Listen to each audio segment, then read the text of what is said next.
দীর্ঘ ২০টি বছর বিনা বেতনে শিক্ষকতা করেছেন পাংশার আইডিয়াল গার্লস কলেজের ৩ শিক্ষক। আশা ছিল কলেজ এমপিওভুক্ত হবে, বেতন পাবেন, স্বাচ্ছন্দ্যে কাটবে জীবন। কলেজ এমপিওভুক্ত হয়েছে, বেতন আর হয়নি তাদের। নিজেদের দুর্ভাগ্যের জন্য তারা দুষছেন অধ্যক্ষের চক্রান্তকে। রাজবাড়ী প্রতিনিধি লিটন চক্রবর্তীর তথ্য ছবিতে ডেস্ক রিপোর্ট।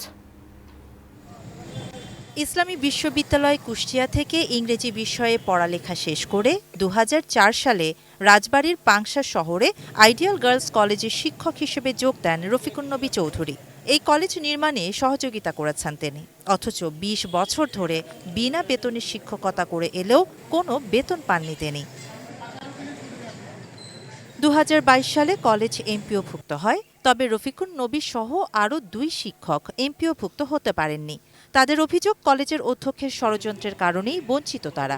বেতনের দাবিতে অধ্যক্ষের বিরুদ্ধে আদালতে মামলাও করেছেন তারা। এখানে যে শ্রম দিয়েছি, আমার জীবনের ২০ বছরই সময় ধ্বংস হয়ে গেছে। আমি এখন বিমর্ষ, আমি এখন হতাশাগ্রস্ত। ব্রেকফাস্ট, টিফিন কিংবা স্ন্যাক টাইমে মজাদার আয়োজন মানে all time bread.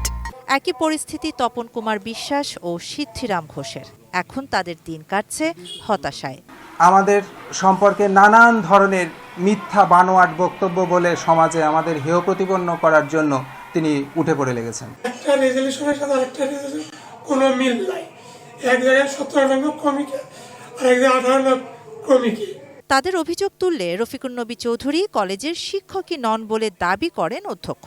Tapan Kumar Biswas ও সিদ্ধিরাম ঘোষের বিষয়েও দেন নানা যুক্তি। রফিকুন নবী এই কলেজের নিয়োগপ্রাপ্ত শিক্ষকই না, সে সম্পূর্ণ কাগজপাতি সৃজন করে কোর্টে কেস করছে, কোর্টই ফয়সালা দিবে। সিদ্ধিরাম ঘোষ তার সার্টিফিকেট জালের কারণে এমপিও রিজেক্ট হয়ে গেছে।